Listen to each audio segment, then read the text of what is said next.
Hey, Ben, it's Aaron. Hey, Aaron, it's been So, Ben, how long have you been following NASCAR?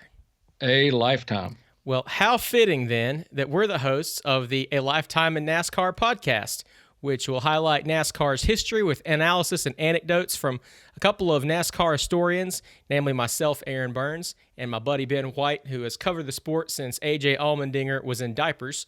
We're going to dish on contemporary NASCAR topics and everything we've seen and heard over the years. Famous races, moments, drivers, and cars are going to factor in every episode. You're going to learn about where the sport has been, where it will go, and the inside scoop on some of the craziest stories you'll ever hear.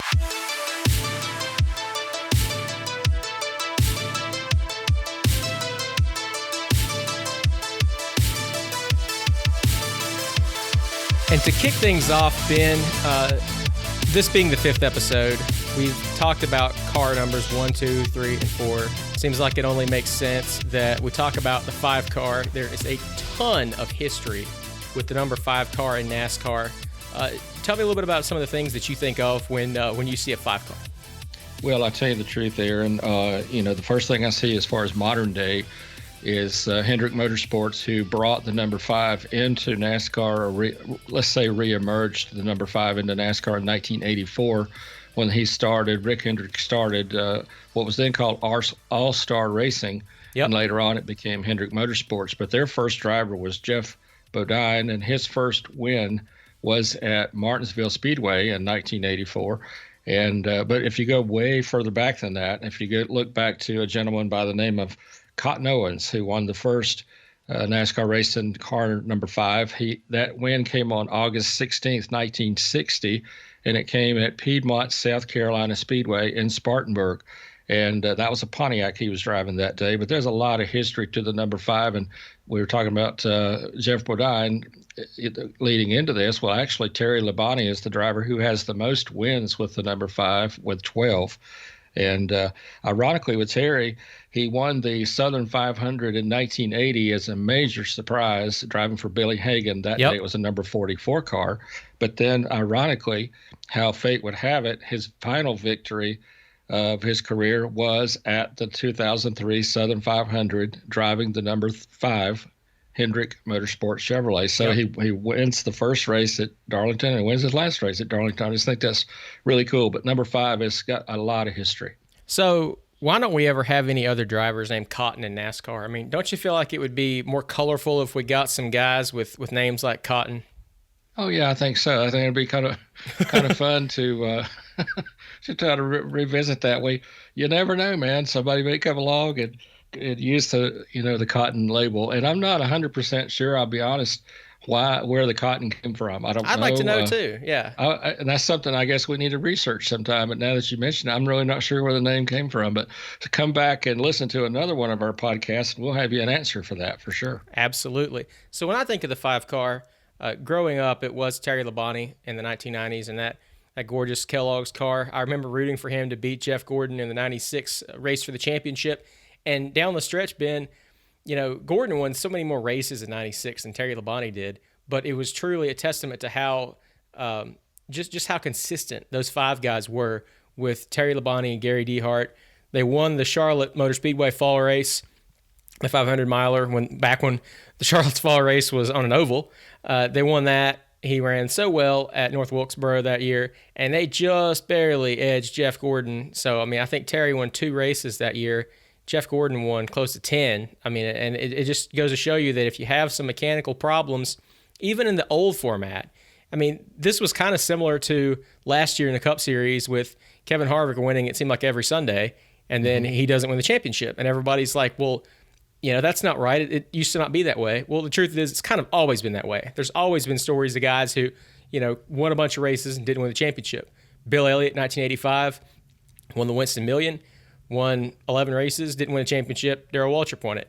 A couple others, Rusty Wallace, 1993, dominated most of the races, didn't win the championship. Dale Earnhardt won it. So there's been several different examples. To me, I think Terry Labonte in 96, that being his second championship, it had been 12 years since he won his first title, and I just thought it was so cool that somebody could have gone that long without winning a championship. And not just that, he didn't really contend for a championship from 85 to 95. I mean, he was in different cars. He was driving he drove for Junior Johnson for a while, but they didn't really mesh in the same level that Cale Yarborough and Darrell Waltrip did for Junior.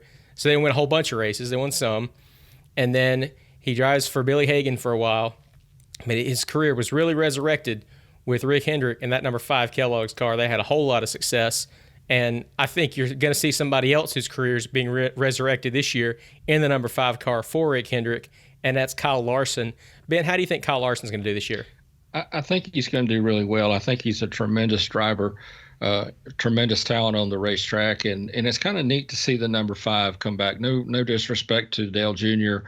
running the number 88 when he went over to that team, but the number 5 is the flagship number for that team. And back when the first year they were building cars and getting ready for the 1984 season, I remember Rick Hendrick telling me, he said, I was actually scared to death because here I have with only 2 race cars.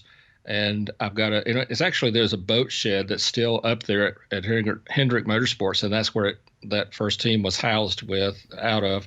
And Harry Hyde was the first crew chief. He'd taken, Bobby Isaac to the championship in 1970, yep. And just a great crew chief. And he basically, as the movie Days of Thunder points out, it's the truth. He was actually plowing his field when Rick Hendrick went out to talk to Harry Hyde and say, hey, would you come back to work for me? So, the number 5 is an excellent number for Kyle Larson to get going again. And but I'll tell you a quick story about Terry. When at about the time he joined Hendrick Motorsports, he's even told me, he said, my career wasn't going anywhere. He said, I thought this was going to be it, and I was going to have to find something else. He drove for Billy Hagan. He left Billy Hagan a year or two before he went to Hendrick. He'd come back to Billy's team, but they just weren't connecting. And I think they were running a number 94 Oldsmobile at the time, and the things just weren't clicking. So crew chief Gary Dehart calls Terry on the phone and says, hey, you got a minute? And said, oh, yeah, I got plenty of time. There's not much going on with me. And he said, well, I have a question to ask you.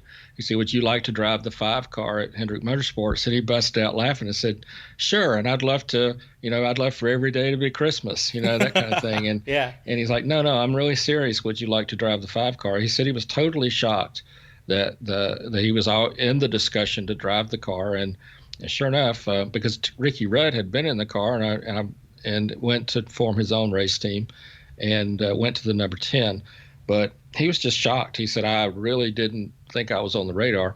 As it turned out, it was a really great relationship between Gary Dehart, the Gary and Terry show. And they won races, and they ended up winning the championship. And just one of those Cinderella stories that developed out of nowhere. Real good. And Terry Labonte was such a phenomenal race car driver. Yeah, I mean, he could win at any racetrack. He was good on the short tracks. He was good on the super speedways. He was good at the 1.5 mile tracks. He had a ton of talent.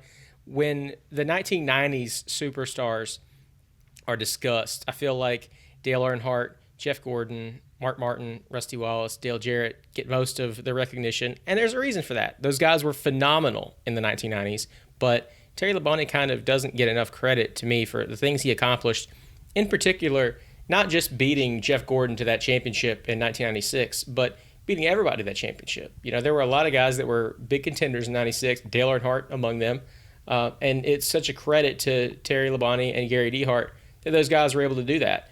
And it was only his 3rd year at Hendrick Motorsports, so they had really transformed that program, because you remember in 1992, the Hendrick cars did not perform that well. In 1990, they only won 1 race.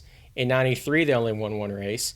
And then 3 years later, they've got back-to-back championships, and they would end up getting a 3rd in a row with Gordon in 97, and then a 4th in a row with Gordon in 98. So, Terry Labonte's success really kind of pushed that team to even greater heights. I think I'm going to see the same thing out of Kyle Larson this year. I have said for years that if I had to choose one driver to pay to see race in the Cup Series, it would be Kyle Larson. He's just an electrifying talent. I think having him in a car that is proven to be championship caliber is going to do some amazing things for his career. And frankly, I can't wait to see what he does with it. Oh, I totally agree. And, his career, hit a couple of roadblocks in the last year, but it's great to see him back. and it's great to see him back in a top car. And we've been reading a lot about him off the Cup circuit and other successful races that he's won, and he's been right there. He's not lost anything about his talent at all. He's refined it, I guess, if you will, because he did stay active on the short tracks and some sprint car type races and stuff like that. So he's really not missed the beat too badly. But I think when we get to Daytona, it's just going to be a brand new start for him. It's a great team. You cannot look back on Hendrick Motorsports and say, well, that's not a strong team. Of course it is. It's one of the very strongest. And one more point about Terry, though, I think he's very much like our driver of the week this week, which is Jimmy Johnson. And I don't think Jimmy or Terry maybe got enough credit for what they have done in their careers for one reason: they're too quiet, they're too easy, they're too vanilla. And I remember back in 1986, Terry was driving for Junior Johnson, and he won the Winston at Charlotte Motor Speedway. And it was $200,000. Of course, it's still good, big money today, but in 1986, it was a lot of money. And I remember in the press conference, they were like, "Terry, you just won $200,000. Are you excited?" He's like, "Yeah." He was just always like that, and that was it. It's like, do you have anything else to say to add to that? So, yeah, and I think that's part of why he's sort of been behind the scenes a little bit when it comes to those types that are always making headlines and that kind of thing. But he was just awesome on the racetrack, and like you pointed out, brought life back to Hendrick Motorsports. But his personality was the same. I guess I don't know if it's the same in the car or not, but he was very aggressive in the car. But you wouldn't imagine Terry Labonte being a race car driver, maybe working at a shoe store or something to that effect. I mean, he just was so calm, and still today you call him on the phone, "Hey, how you doing?" Real easy to talk to. So yeah, great guy, and I think Kyle Larson. Back to Kyle for a second. I think he's going to continue on and maybe pull off a season or two like what Terry did. Yeah, and Terry definitely earned the nickname the Iceman. I think he always kept his cool. I think Kyle Larson probably brings a bit of a different dynamic to that Hendrick Motorsports team this year, but I'm looking for some big things out of him. Before we transition, I got to give a shout out to some other guys who were fantastic in the 5-car. Ricky Rudd won some races in it. Jeff Bodine, as you'd mentioned, certainly. And some of the more recent guys, Mark Martin, Kyle Busch, Casey Kane also had some success in it. And our driver of the week, as you said, Ben, you teased it for me. He's also driven the 5-car. People forget that. Jimmy Johnson did compete in the NASCAR All-Star race in 2011, driving the number 5 Lowe's Chevrolet to accentuate a promotion that Lowe's was doing as a store at that time. He didn't end up winning the race, but I think it's safe to say Jimmy Johnson has won a bunch of races in his career, and as he transitions into IndyCar, I feel like, Ben, he's probably going to win some more. Oh, I think so. Also, no question in my mind. I think it's going to take him a little bit of time to get used to that lighter IndyCar that he'll be driving with a much shorter, span as far as the turning radius and such as that on the car. Like I say, a lot lighter than what he's been used to. But let me tell you something. This guy is magical. He can drive anything, and just be successful. And I think when he first came on the scene, the NASCAR scene, back in 2000, 2001, of course, everyone thought, okay, here's another guy trying to make it on the Cup Series. And I mean, it just exploded with the communication that he had with Chad Knaus and with Hendrick. And before you know it, here's the guy that's won, 5 championships in a row. And it's like, how do you do that in this time? How I could see, okay, maybe some of that going on in the late 60s or maybe 70s. But think about what I'm saying. He and Chad Knaus pulled off 5 championships of the 7, and they're 5 in a row. It's like, how do you do that? Every season that was competed when I was in college, he won the championship in all of them. Yeah. I mean, it's unheard of. And you think, where did that magic come from? Well, Jeff Gordon said early in the game that he just thought this kid has got something, and of course at that time they weren't exactly sure where they were headed with Jimmy, but I mean, they knew immediately watching him on the track, and it's a package that you try to search for. It's not just the talent on the track.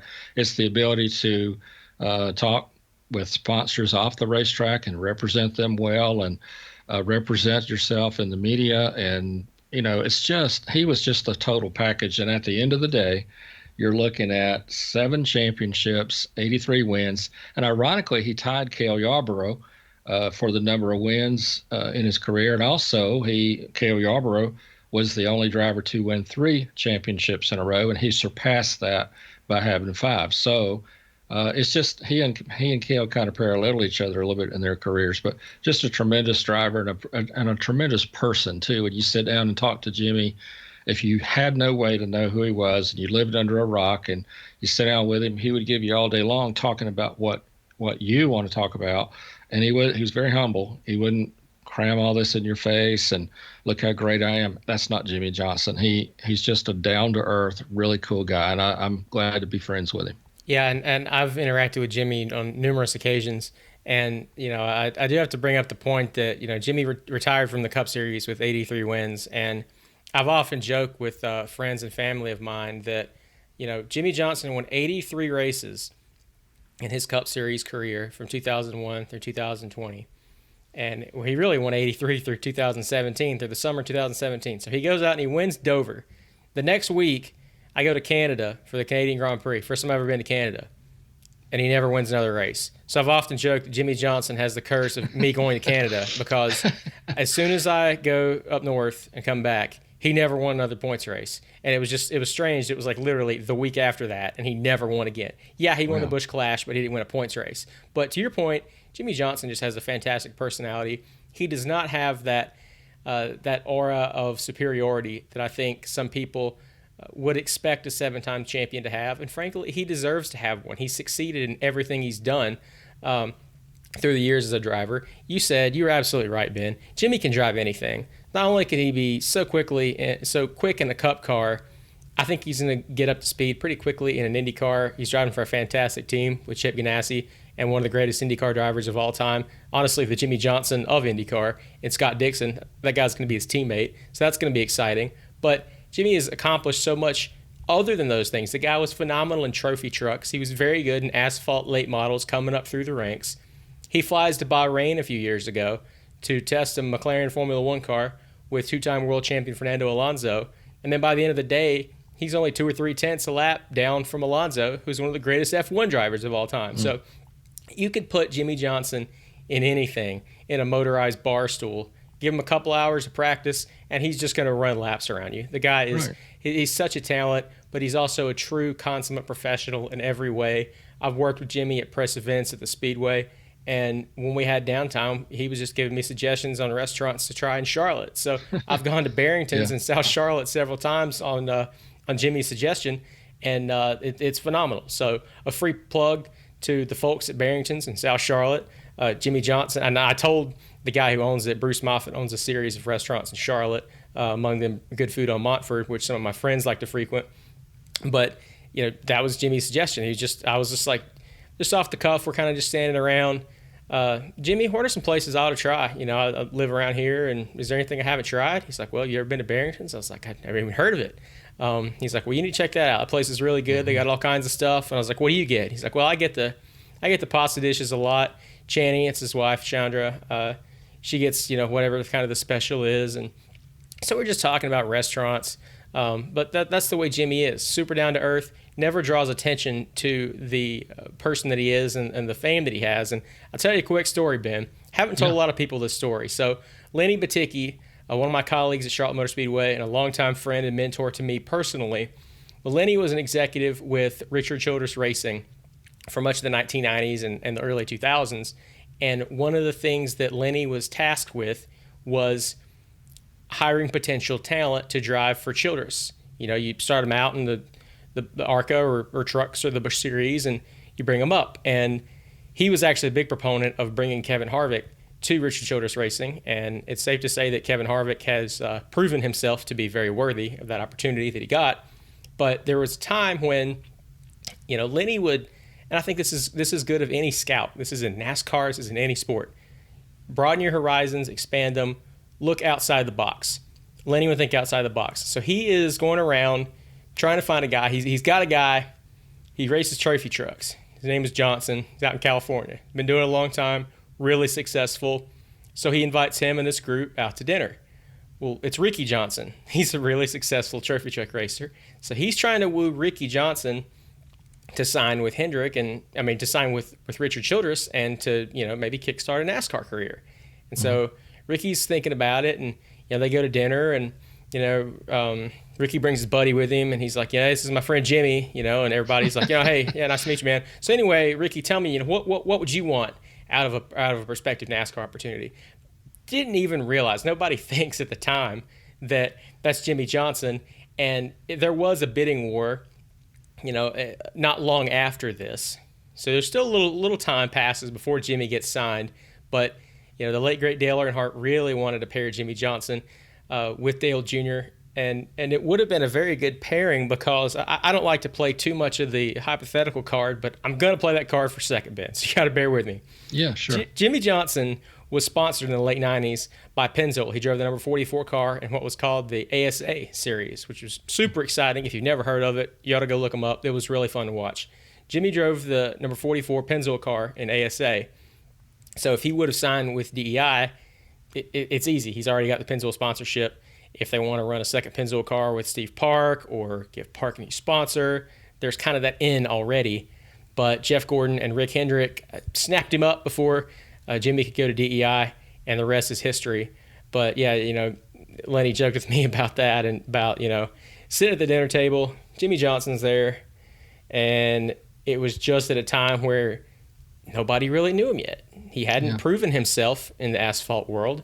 He's just there as a buddy with Ricky, and they didn't end up getting Ricky Johnson, but he did hire this guy named Harvick, and they had a bunch of success. He certainly did well. It just so happened that Jimmy ended up at Hendrick Motorsports, and one of the reasons that he is our driver of the week is, Jimmy's fresh off a very strong performance in the Rolex 24 Hours at Daytona, where his Daytona Prototype International car, the number 48 Ally machine, very nearly won the race.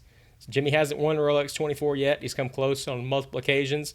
I think he'll end up going back there at some point, but man, you put this guy in any kind of machinery, Ben, and he's going to tear it up. And I say that not literally, but very figuratively. Oh, yeah, sure. And you know what? He reminds me of a very close friend of mine, of course, Bobby Allison. Yeah. And Bobby was so good at that kind of thing. He could get in a Can-Am car. He could get in an IROC car. He could get in an Indy car. And then with a very short window of time, had it at a place to where he was turning some seriously good laps in them, to the point where the more times than not, the driver that was assigned to that car was not real happy with him, because it made him look bad, because he was just that good as a race car driver. But something just a little bit more about Jimmy here, and a lot of people don't realize this. His aspirations, and the same with Jeff Gordon, and I didn't know this until recently. Jeff and Jimmy both aspired to go to IndyCar racing and not NASCAR. Really? Yeah, and because Jimmy went, well, of course, growing up in California, the off-road stuff technically is an open-wheel type car, so he was really following IndyCar stuff. And same with Jeff Gordon from Pittsburgh, Indiana, lots and lots of wins in the sprint cars. He was a native Californian, but by moving over to Indianapolis, of course, everybody thought of him as as someone of Indiana background, and still immensely popular in Indiana. But yeah, he was not unlike Tony Stewart. Right, exactly. And he was leaning towards an IndyCar career, and it's as fate would have it. And that's what's so interesting about this sport that we love, is that just a phone call here, a brush of a conversation there, those types of things, and this is where these guys end up. They end up in some of these great rides, and I often think about that as well, to say what would have happened if Dale Earnhardt did really go to Junior Johnson at one time. Yeah. It was very close to going to Junior's team, and it didn't work out. Right. And just these guys that had the ability to drive anything, it teamed up with particular team owners. You wonder, would they have been successful or would they have not? And there's no way that would, of course, that you could visit that too much, other than mentally you just think, what if that would have happened? So anyway, it was just some interesting stories about the guys that we've watched race all these years, and they're just immensely talented. And to be in the Cup Series, you have to be, all 40 of those guys are immensely talented for sure. You got to be. Absolutely. And speaking of people who are immensely talented, Jimmy Johnson for me, almost at the top. He's right up there with Dale Earnhardt, Jeff Gordon, Richard Petty, David Pearson, all the legends. One of the places that Jimmy Johnson had a lot of success, which is you could say for almost any track in NASCAR, is also our track of the week. So we'll transition into the track of the week, and our track of the week is Atlanta Motor Speedway. Atlanta Motor Speedway out in Hampton, Georgia. It's not really that close to Atlanta, but it's like 20, 30 minutes away if you don't have traffic. You and I believe, have covered quite a few races there. Yeah. Well, I haven't covered them. I worked in public relations there. I haven't covered them as a journalist. But that place has so much history.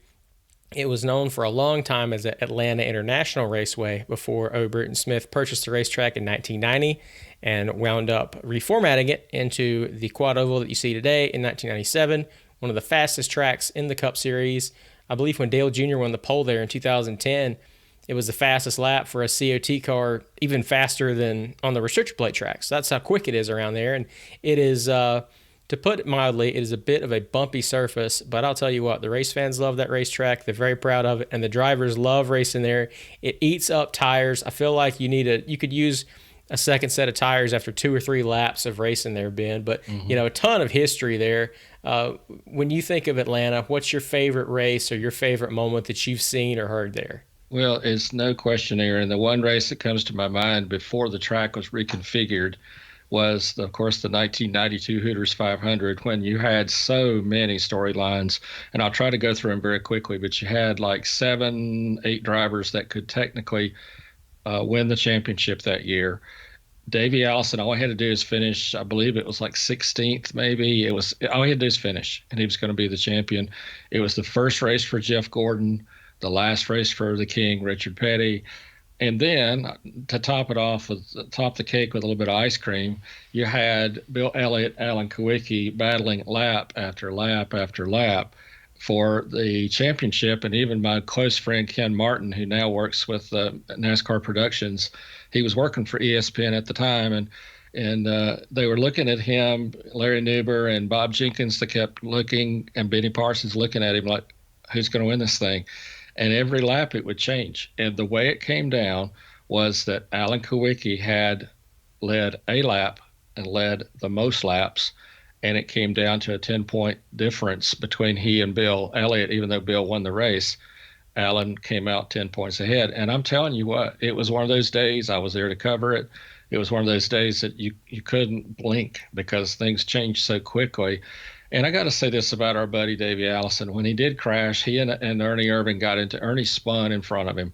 Yeah, blew a tire, I think. Blew a tire, and nothing Ernie could do, and blew the tire and was right in the path of Davey. After a long, hard season that year of crashes, and it was like feast or famine for Davey. He was so classy about the whole thing. He was just amazingly calm after the race. We didn't win it. We'll come back next year and win the championship. And sadly, he passed away in July and was not able to win the championship. And again, sadly, Alan Kawicki lost his life on April 1st in an airplane crash. So it was that's the race that comes to mind for me. But I remember covering the race back before the configuration was changed. And right. It was quite different than what it is today. And then the very first time we went there in 97, Jeffrey Bodine turned a lap. Now get this now. Turned a lap around Atlanta at 197.478 to get the pole. That was flat blazing out fast at that racetrack. That's almost like Daytona, a mile longer than what Atlanta is. And they had fresh pavement. They had great tires. 197 around that place, and everybody thought the scoring was wrong. Should have been like 177. No, 197, and it was amazing to see him pull that off. And Atlanta's a great track. I love going down there. It's not too far from where I live in Salisbury, and a few hours. Very quickly, matter of fact, in my early days of racing, I would go to Atlanta, get up about 3 a.m, go to the track, do the race, write my stuff, and then drive back after, getting finished later in the night, and then go to my real job. So it was a lot of those weekends before. What a day. That is a long day, man. Very long day. Yeah, that Monday was working at whatever I could do to stay in racing at that time. This is back in the early 80s. Yeah. And man, I'm telling you, I would do that more times than not. Just go down and drive, come back, and then go to my real job. So I love Atlanta. It's a great track, and I hated to see Ed Clark go. The longtime president of the Speedway. He retired, but still a great friend. So a great track. If you ever want to see a great race, that's a great one to go to. Ed has a dynamic personality. He's a big figure in the sport, and always will be, even after his retirement. I think he's influenced a whole lot of people. He got his start at Charlotte Motor Speedway, was there for a long time before he took over at Atlanta, and they had so many great races under Ed's watch. A few others, I think a lot of people think of Kevin Harvick edging Jeff Gordon in 2001, just 3 races after Dale Earnhardt's untimely passing. But the year before that, the spring race, Dale Earnhardt just barely beat Bobby Labonte to the finish line. That was a classic finish. To credit the folks at Atlanta for doing that reconfiguration. It really put together some incredible finishes. Ben, just kind of one postmortem to your note about that 92 Hooters 500. I've rewatched that race a bunch of times. I remember listening to it live on MRN, but every time I watch the late stages of that race, it aggravates me so much when Davey gets in a wreck, because you just had that feeling. He just kind of, and this is not a slight against Kawicki, who did everything he needed to do to win the championship, which, by the way, back to our original discussion, Bill Elliott won more races, but it came down to somebody else winning it. And I just felt like Davey just deserved it, man. It was just, it was such a painful loss that he didn't get that championship after overcoming so many things. He got hurt really bad in the Winston that year in a race that he won. He'd broken his ribs. He lost his brother in a crash at Michigan. He almost lost his dad 4 years before that. He had just overcome so much. You felt like, he just deserved that championship. But that's racing. That is absolutely how it goes. Sometimes you get the breaks. He did win quite a few races. He could have won the Winston Million that year as well. Came up just short in a rain-shortened event at Darlington, but Davey Allison was absolutely a phenomenal race car driver, and he still had some very strong runs at Atlanta in his career. Jimmy Johnson is a guy who had a bunch of successful runs. He won 5 races at Atlanta Motor Speedway in his career. Also, his last 2 wins at Atlanta coming back-to-back in 2015 and 2016. And it was by this point, Ben, that the racetrack surface was breaking up so much. It was becoming so bumpy that, it was just eating tires up in a way very similar to Darlington and to another old classic, Rockingham, where guys would, basically start praying on to their crew chief after 8 laps of green flag racing. Can I please come in and take 4 new tires now? This is ridiculous. But it truly separates the guys who can run competitively, not just on fresh tires, but over the course of an entire fuel run. Atlanta's always been very good about, separating the guys who can do that over a long fuel run versus the ones who are only best at, in certain circumstances. And it's a real driver's racetrack. And they've had a whole bunch of races there, not just in NASCAR, but also they've had quite a few IndyCar races through the years. Some of them early when you were covering. CART had some races there, and then the IndyCar series in the early 2000s had a few races there too. And frankly, Ben, it's just that place is so fast. I mean, it's amazing that Jeff Bodine in '97 didn't go quicker than the IndyCars when he went around there that fast. For sure, and it still blows my mind that he could get around that place. Matter of fact, I think it kind of blew his mind a little bit too, because it was pretty fast. But sadly, we've lost some folks at Atlanta on the old configuration. A couple that come to mind there was a driver named Terry Schoonover who lost his life in 1984. It was a single car crash. He was a rookie driver coming into the sport. Yep. Sadly, we lost him. And then Grant Adcox, who did a lot of ARCA racing there at Atlanta and had a car dealership in the Atlanta area and well known in the Georgia area. We lost him in 1989, the same day that Rusty Wallace won his lone championship. And that was what was so cool about Atlanta, too, is that for many years is where the season would end. It would end at Atlanta. Oh, yeah. In the years when it was called Atlanta International Raceway, we saw Dale Earnhardt win championships there. We saw Rusty win his. There was just so many great races at that track, and another part of it too is where it's not right in the center of NASCAR as far as being in the Charlotte area, but it's not too far away either. And it's a nice little drive. It's about a 4.5 to 5 hour drive. It's kind of like going from Charlotte to Richmond, but just an amazing racetrack. And you're right. What you said earlier hit it dead on the nail. When Bruton Smith added that little dog leg to stay in line with the Charlotte Motor Speedway, because that was the original, in Texas too. That was that original track configuration. Think about this. If that dogleg had not been there, would Dale Earnhardt have won his race by a bumper over Bobby Labonte? Would Harvick have won, the race that he did in 2001 over Jeff Gordon? So that little extra maybe changed the outcome of the race more than once. But it's a fun track. If you've not been to Atlanta, you should go at least once, because it's a great track.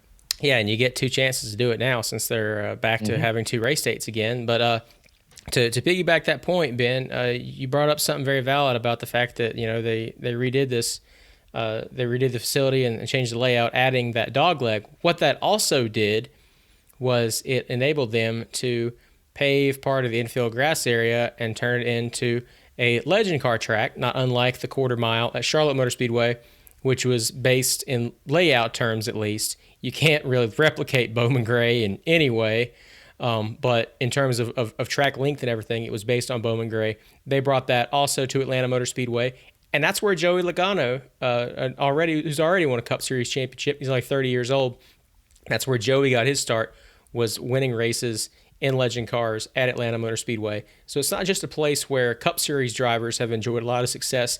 It's also been a place that's kind of been a catalyst for the careers of drivers before they got to the Cup Series. And, Chase Elliott's another one. But in terms of guys who had a ton of success racing legend cars at Atlanta, they have an illustrious history there that almost rivals that of Charlotte Motor Speedway. But Joey Logano, to me, is at the top of the guys when I think of legend car racers who were really good at Atlanta and became phenomenal Cup Series racers. Joey Logano is at the top. So I got to ask you this, Ben. Away from legend car racing, but still talking about Atlanta. Mm-hmm. You used to have these days where you'd get up at 3 a.m. and cover the race, come home, which my gosh, okay, I don't know how you do that. I did that more than once, yeah. And maybe that's just, I had a ton of energy, and I think back to, working late nights and then getting up and going to school and think it was nothing. I don't know that I could swing that now. I don't really want to try.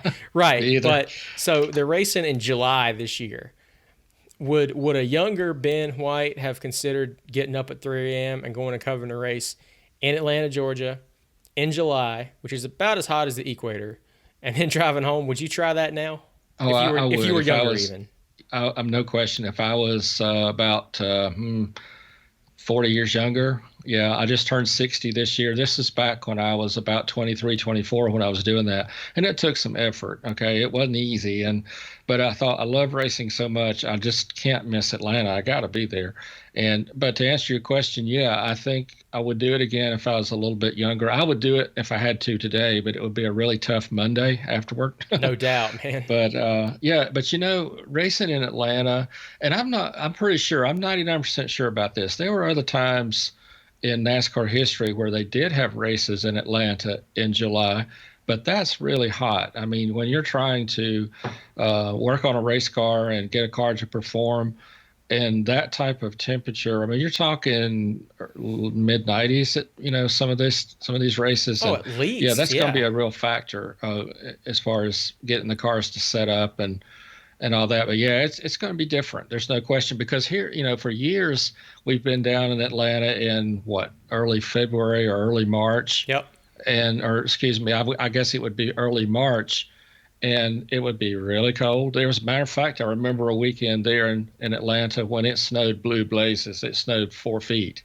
And of course, we weren't able to race that weekend. It was sometime, I don't remember the exact year, but it's like mid 90s. It was a blizzard of 92 or 93. Okay. And growing up in Valdez, North Carolina, we got like 5 or 6 feet of snow. It was unlike anything I had ever seen before or since. And that was in Western North Carolina. So I mean, it was all over the Southeast. So, yeah, if I'm not mistaken, they had to postpone the race for a week or two. Still wound up being a pretty good one. I think this was 93. Hmm. But, yeah, I mean, there's been all kinds of things happen You're there. right. As it is, I've actually had to wear a jacket every time I've gone to Atlanta because I've gone for the early in the season spring race when it can be a little bit chilly. But, I've been lucky that every time I've seen a race there and seen qualifying, seen practice, seen the Xfinity Series and the truck guys, that it's always been sunny. That's definitely the most important thing. But so this brings up a question I've got. When you look at what Atlanta Motor Speedway is going to be having with that race in July this year on that kind of a surface, assuming they don't do a last-minute pave job, I've got to think that guys with dirt track racing backgrounds who have the experience of handling cars that slip slide all over the place are going to have a huge advantage when they race Atlanta in July because, number one, it's an abrasive racetrack surface. Everybody agrees on that. Number two, if it's 95 degrees and high humidity, which there's a distinct possibility it will be, it's going to be a slick surface on those tires. It's going to be whoever can handle the lack of grip best is going to do well.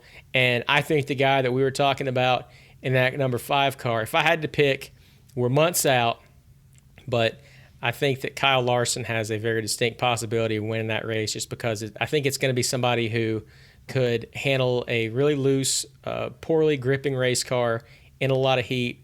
Kyle Larson of the current Cup guys is one I would say to watch. If Jimmy Johnson was racing it, he'd probably still be my pick for his incredible skill in that. But, there's others. Kyle Busch, you can't count him out. Chase Elliott, like Kyle, can win anywhere. It's just so rare to me, Ben, that you don't normally see something with all these little difficulties thrown in one race. That to me, yeah, you've got a lack of practice and qualifying in every race this year, with the exception of the Daytona 500, the Coca-Cola 600, and the races on, at least the Cup Series, new venues. But now you've got Atlanta, so they're not going to have practice, and they're not going to have qualifying. It could be 97 degrees on a race day with no track time and an abrasive surface, a slick surface that guys, unless something changes, won't have tested on. It's going to be so unpredictable. I think, honestly, that's going to be the most challenging race of the year for these guys. Yeah, I totally agree. And I think what you're looking at in a nutshell is in the past you had cold and wet. And sadly, Atlanta has been plagued for whatever reason where if there was a cloud that needed a place to land, it would land over the Atlanta Motor Speedway. And I went down. I've gone down there many times, and it would be a wet weekend. Sometimes we get it in, sometimes we wouldn't. But so now what we're doing is we're trading wet and cold for hot and slick.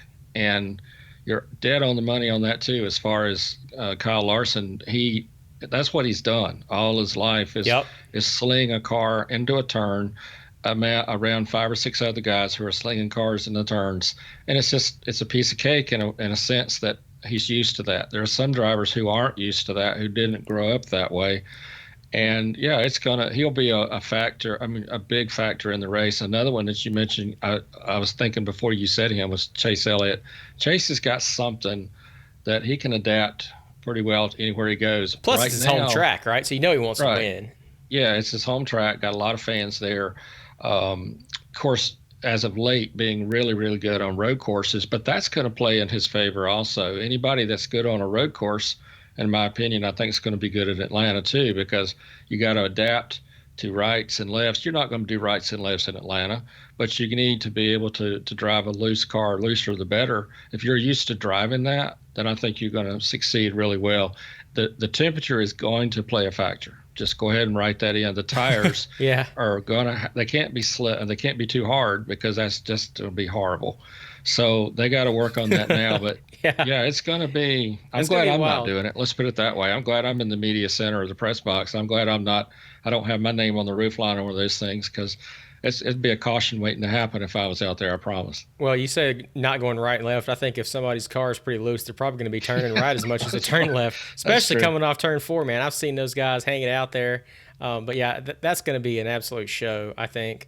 Another race that to me it's more recent in NASCAR's history. It flies under the radar a little bit. It is our race of the week. Our race of the week for this week is the 2016 Bank of America 500 at Charlotte Motor Speedway. Ben, I was at that race. I was working in public relations department before my move to marketing. You were there covering it. Mm-hmm. I'm pretty sure we talked on a couple occasions that weekend about what the program story was going to be for the next year. Yeah, but which I love doing, by the way. Well, thank you. The thing that sticks out to me about that race, our man Jimmy Johnson, the story of this episode. If you don't like Jimmy Johnson, first of all, the fault is yours. Second of all, I'm sorry, but there's a lot to talk about with Jimmy Johnson, his career. Jimmy Johnson won this race. Not a big surprise. It's at Charlotte Motor Speedway. Jimmy Johnson was in the race. He probably won it. He won it. But Ben, there's something really interesting about Jimmy Johnson's last 2 wins at Charlotte Motor Speedway. Do you know what they are? No, I don't, and I'm sure you're going to tell me because you teased me with a little bit before we come on the air. So in Jimmy Johnson's last 2 races that he won at Charlotte Motor Speedway, they were both the fall race at Charlotte. They were the Bank of America 500. This one was the penultimate time that we raced on the oval in the fall. So we've been running the oval at Charlotte in the last few years. It's been a smashing success, but this was one of the last times that we raced on the oval in the fall. It was the Bank of America 500, not the Bank of America Roval 400.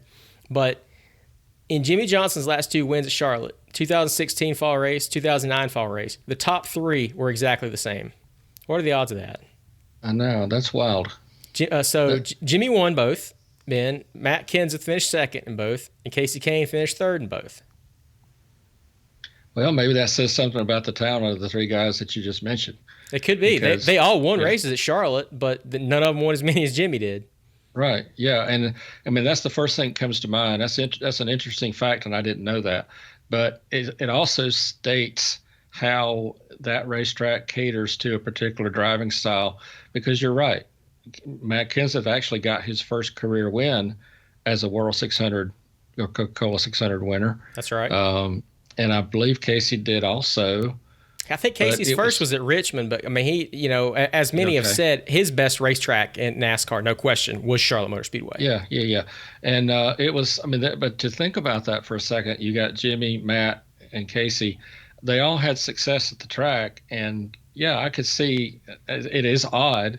It's interesting though that it's hard. You're right. It's hard to duplicate something back to back like that with those 3 guys. That's a very interesting point. I didn't know that. Yeah, and it just goes to show the fact that, the best drivers at Charlotte Motor Speedway throughout history, they didn't change throughout, in their careers. The race that Jimmy won at Charlotte between those 2, the Coca-Cola 600 in 2014, Matt Kenseth finished third. So they almost had the same 1-2 finish his last 3 wins. And, those guys just naturally have an ability to perform around Charlotte Motor Speedway. Ben, I think you nailed it when you said that it takes a certain driving style. Some guys did not have a lot of success at Charlotte. Dale Earnhardt Jr. was phenomenal at Charlotte the first 3 years of his Cup Series career. He won the pole for his first 600. He won the All-Star race as a rookie, the first guy to ever do that. Only one of two have ever done it. And very nearly won the All-Star race again in 2002. But, Dale Jr. never won a 600. Tony Stewart never won a 600. There is a lot of guys who had some success at Charlotte Motor Speedway, but for whatever reason, and in their cases, Ben, it was mostly Jimmy Johnson was the reason, but they didn't replicate the success they had at other tracks. I mean, Dale Jr. and Tony won so many times at Daytona, and they were very strong on the short tracks as well, but didn't have a ton of success at Charlotte Motor Speedway, and frankly, it's just because they came around during the Jimmy Johnson era of dominance. But I wanted to talk about this 2016 Bank of America 500 for a little bit. The reason being, during the day, not unlike what you're going to see at Atlanta Motor Speedway and several races early in the season, slick racetrack during the day, really it's difficult for drivers to get a handle on. That's why you see the same people up front every year, because they figured out something the others haven't. And I'm not even just saying the drivers, I mean the crew chiefs too. It's a big credit to Chad Knaus and the other guys like Kenny Francis that they could set up race cars. Another one that comes to mind certainly is Ray Evernham. They could put together race cars that the driver could jump in and instantly be competitive from the get-go, and that's very difficult to do at Charlotte Motor Speedway. You've got to have a good driver and a good engineering crew chief who can build a setup, and certainly Jimmy and Chad Knaus had it that day. That race for me, Ben, is also it's memorable. I rewatched it recently. It had a big wreck on the restart late in the race. Austin Dillon plowed the wall. Chase Elliott crashed. It was a day where some of the chase drivers, and I'm going to call it the chase because it was the chase then, they encountered quite a bit of trouble, but Jimmy Johnson survived that. And what did he do at the end of the year, Ben? He won a championship. Yeah, he won his 7th championship. So, there have been several examples of drivers winning the fall race at Charlotte and winning the championship. Kevin Harvick did it in 2014. Jimmy did it in 2009. Jimmy did it in 2016. And Chase Elliott has also had a little bit of success at Charlotte's Roval too, you could say. But that race I thought was pretty interesting. It was coming at a time when you were seeing a different era come into the sport. Chase Elliott was in his first full season as a Cup Series driver. Dale Jr. was injured. He wasn't racing. Jeff Gordon had just recently retired. Greg Biffle was about to retire. Carl Edwards was about to retire. Tony Stewart was about to retire. But there was this era of Chase Elliott, of Kyle Larson, Austin Dillon coming up. Eric Jones would make his rookie season, get started the year after that. It was really kind of the last hurrah for some of these guys in the Cup Series as far as the amount of success they were having. And it's crazy to think about the fact that Jimmy only won, I think, 5 races the rest of his career after that, which is just incredible to consider. And 2 of those were a few months later. He won them in 2017, and then that was it. So, it just goes to show you that if a guy can get a handle on a racetrack, he can be very successful there, but that doesn't mean it translates to other racetracks. Right, that's true. And, a couple that come to mind for me as you were talking, if you think back to 1993, October of 93, Davey Allison had sadly passed away. Ernie Irvin gets in the number 28 car for Robert Yates Racing. Yep. And I don't remember the exact number, but he led all but like 7 or 8 laps of that race. Oh, he blitzed the field. Did. Blitzed him. Right, yeah, absolutely, on a different time zone. And then you had the same thing happen with Martin Truex. Not in recent years, he did the same thing. That was also in 16. Yeah, that was the race at Charlotte before Jimmy won there in the fall. Right, and he just blistered the place. So I think once you find that little thing, and we're not talking big, we're talking a little tiny something that, maybe a way they get into a turn, or maybe something that the crew chief has discovered or whatever, coupled with that incredible driving talent, suddenly you're gone. I mean, you're, like I say, you're in a different time zone, and your car, that's the point when you're starting to pray, okay, please God, don't let something break, because you're so far ahead. Yeah. And that, that it's interesting. And, Jamie McMurray comes to mind too. I think 2002 when Sterling Marlin was hurt. Oh, yeah. Nobody knew who Jamie McMurray was, had no clue, had to look him up in the books. He was an Xfinity driver, but I mean, he hadn't done a lot. Gets in the number 40 Chip Ganassi racing car and to help Sterling out because he had a neck injury, and goes out and wins the race. And that set his career on fire also. So, yeah, Charlotte has been a great track. And I think there's just a handful of guys that master that place each time they go. And for whatever it is, it's a variety of reasons, I'm sure. But they've all got a common denominator, is the fact that they just can get around that racetrack, not for 10 laps, not for 50 laps, but the whole time that they need to be and be in position to win. Ben, I'm going to take credit for Jamie McMurray's win, and I'm going to tell you why. So okay. I haven't told Jamie this, but if I get a chance, I'm going to. So the first time I had ever been in the infield, in the pits for a NASCAR race, was the weekend of the 2002 fall race at Charlotte. Went with my dad and one of our close family friends who had some passes from Hendrick to go in the pits. And so I'm walking around. I got my little Kodak disposable camera because, remember, this is 2002. We didn't have cell phones. This was even before the digital camera age of me being in college. And the fact that me bringing up digital cameras now makes me feel older than I think I should feel. But that's another story. So I'm walking around, taking some pictures. And one of the first ones that I took, it's the day of the Xfinity race. And I'm walking down pit road, and I stop, and I snap a picture of the number 27 car in the Busch Series. It was Jamie McMurray. So I'm telling, my dad's buddy Scott. He's like, so why are you taking a picture of him? And I was like, that guy's going to be really good, pretty soon. I've got a feeling he hasn't done much yet, but I think he's going to be really good. I still have that picture of the 27 car. It's sitting on pit road before the race. If they've even got their pit board in front of it, you can see it plain as day. and a little more than 24 hours later, Jamie McMurray wins his first Cup Series race. So, Jamie, if you ever get to listen to this, if I ever tell you, you can express your gratitude to me in a multitude of ways. But I snapped that picture, and Jamie McMurray proved me right by winning his first Cup race. He didn't win the Xfinity race, but he won the Cup race the next day. Yeah. So now here, let's recap that. So you ended up really helping Jamie in his career, and you pretty well destroyed Jimmy's career. Is that right? Well, I mean, yeah, you just make me feel bad now, but you're not wrong.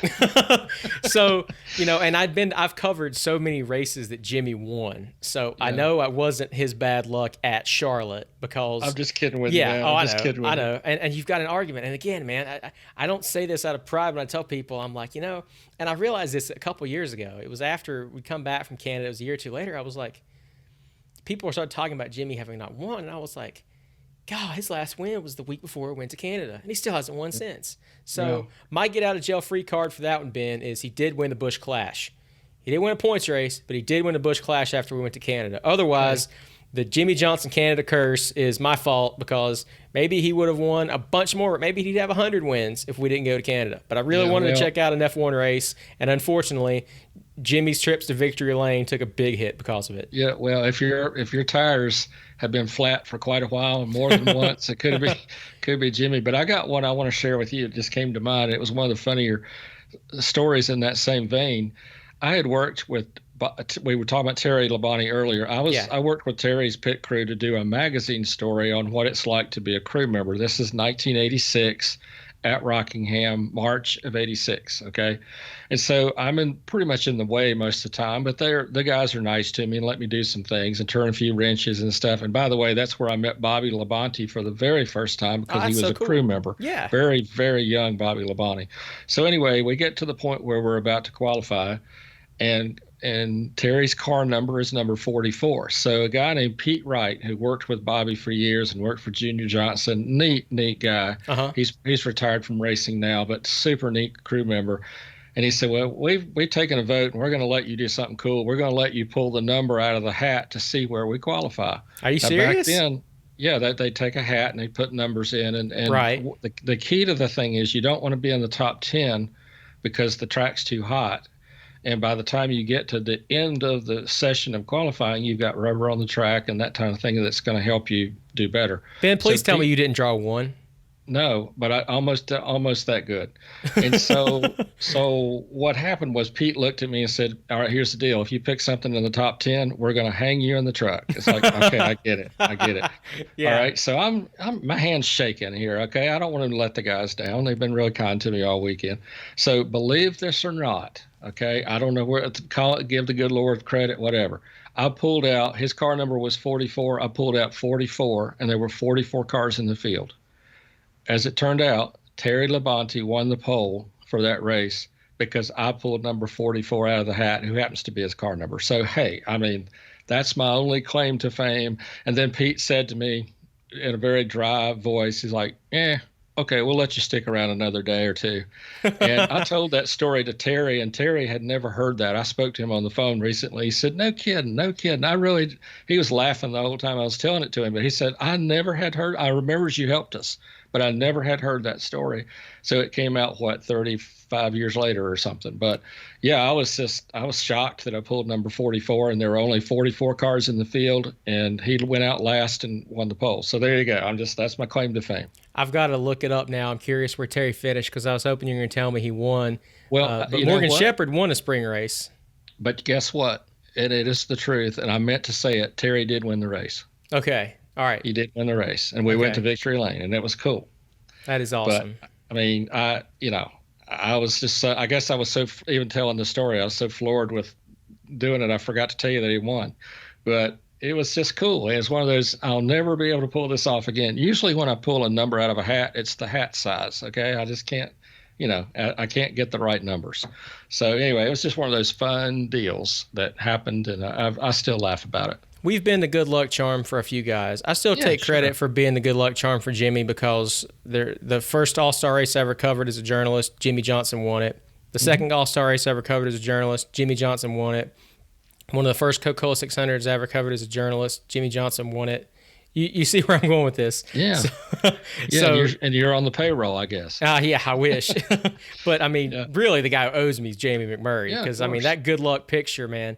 Yeah, Jamie did a great job of driving, and the number 40 Coors Light pit crew did a fantastic job, and Yeah. all those guys that yeah, they did their job. They do their job every week. I don't take a picture of his Busch Series car every week. I mean, he didn't win for a few years after that, and I didn't have pit passes to a race after that So for a long time. there's something to this. Absolutely. I was Jamie McMurray's good luck charm. So, if Jamie hears this before the Daytona 500 and you want to hook me up with a pit pass to the Xfinity Series race, he's coming back and running the Daytona 500 this year. Yeah, So I'm that's just cool. saying, Jamie, if you're listening, if you really want another Harley J. Earl trophy, you know who to call. You just got to figure out how to get in touch with me. Well, there's a plane en route coming to your house.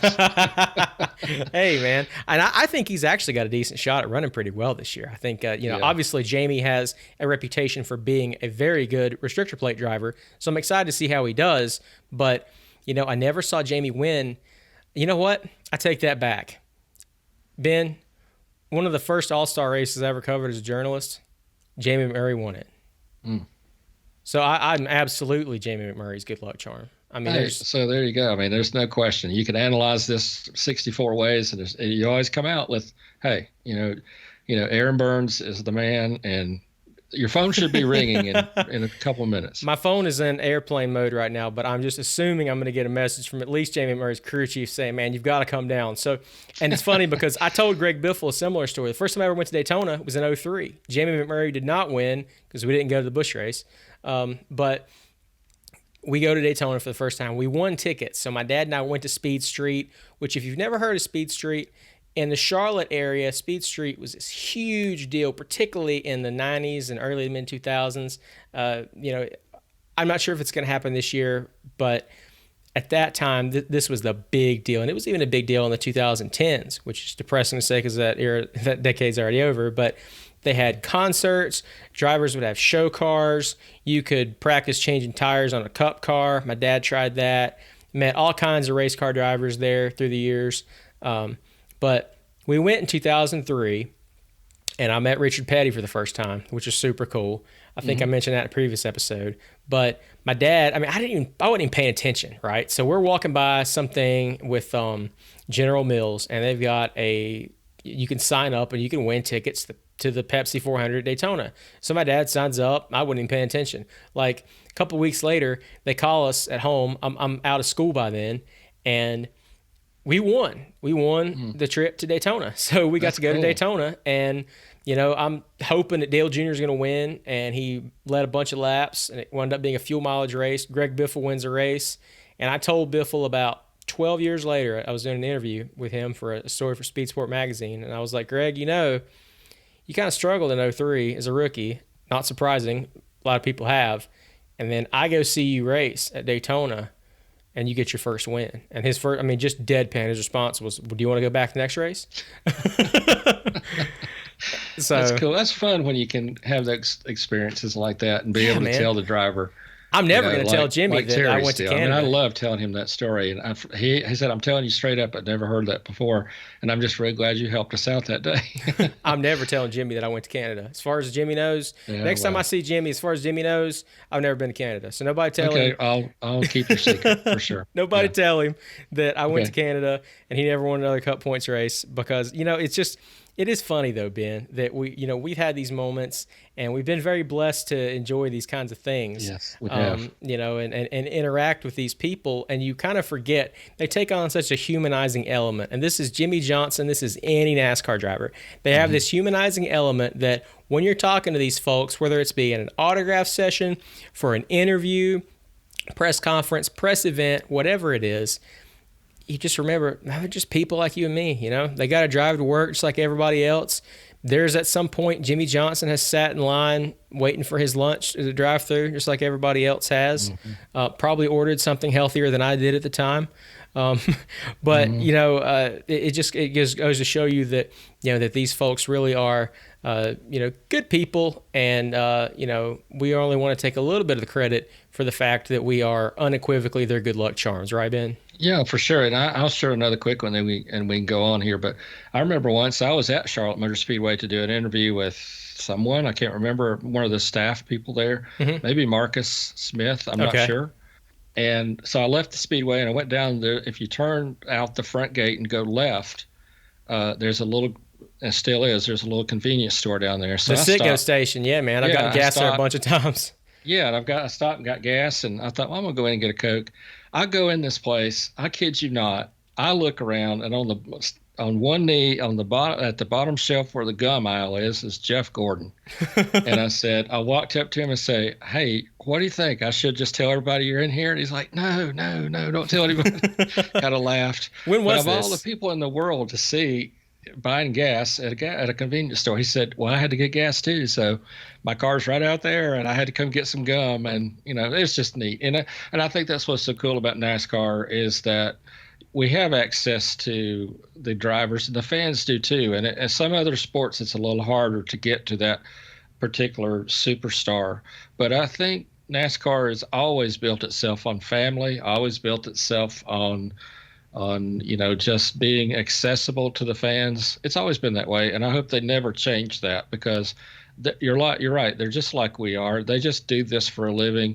They're among 40 guys in the entire world of billions of people who turn left at the greatest level of stock car racing in the world. But beside that, they're just really cool people, and they are very personable and love to sign autographs. And you could have a rather nice conversation with, if they had the time. They'll tell you about their farm. They'll tell you about their Oh yeah. cars, their anything.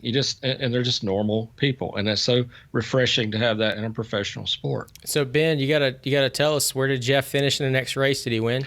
I don't know, and I would have no, I'm not sure. Okay. I would have to nail down when that weekend was, and let's say I'll get back to you on that because now that you got me thinking, I'd like to know. Well, Ben, if it was the 1990s, then I would bet he definitely did because Yeah, he was just a champ there. we'll just go with that. I'm All sure he right, did. yeah, man. We'll say it was 98, and we know that Jeff Hey, Gordon dominated it. it's like old race car drivers. They run better the older they get. They So do. this has become the Aaron and Ben are good luck charms for people story. I have to say one more. So Sure, yeah. I was interviewing Dale Jr. in December 2013 at the pit for a story that I was going to do soon after in January of 14 about things he was doing off the racetrack. So he's doing this autograph session. I interview him. Super nice, fantastic experience. It was actually the first time I'd ever interviewed Dale Jr. So then, like a week later, going to go get lunch, and we go to, I'm trying to think of the name of the place. It's in Mooresville. It's an Asian place in downtown Mooresville. I can't remember. Oh, JJ Wasabi. Go to JJ Wasabi. There's a car parked out front. It's really, really nice white Mercedes. And I walk in, and I'm like, man, I wonder who that is. So I walk in. It's dead. It's like 2:30 in the afternoon, and I walk in. There's people at a booth, and I recognize the guy at the booth. It's Mike Hogue, who was Dale Jr.'s manager at the time. I'm like, oh, that's cool. It's Mike. I just talked to him. And another guy he's talking to, you can't see him, but he's got a Washington Redskins hat on. And I was like, no way. And it was Dale Jr. So I went up and exchanged pleasantries. And, there wasn't a race soon after that. But then I interviewed Dale Jr. again in early February. There was a press event. I mean, if you could call it that. He did media availability. Dale did, and Regan Smith did at an elementary school in Mooresville. You're talking about some of the things that Dale Jr. was doing, and he was donating money to the school. So I talked to Dale Jr. and I talked to Regan Smith, and I remember thinking, I'm taking pictures of this event too, and I remember thinking, like, imagine how wild it would be if, like, the Daytona 500 was just a week or two later. This just before they're going back to Florida, and I was thinking, man, imagine what it'd be like if they both did really well. That would be wild. Well, they run the Xfinity race, and Regan Smith wins the Xfinity race, and they run the Daytona 500, and Dale Jr. wins the Daytona 500.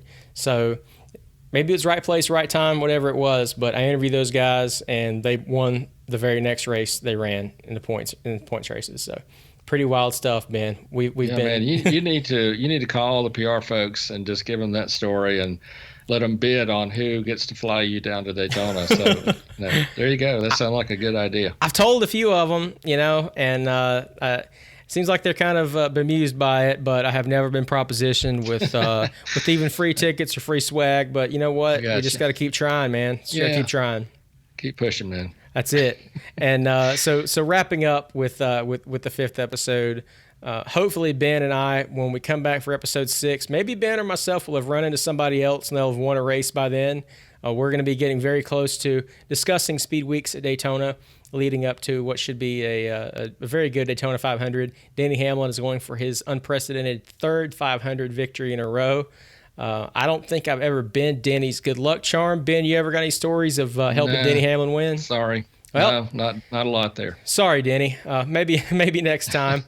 Maybe this time. Who knows? But I want to thank everybody for listening to episode 5 of the A Lifetime in NASCAR podcast. We're going to come back very shortly with episode 6, faster than Jeff Gordon can leave a gas station if a bunch of people recognize him.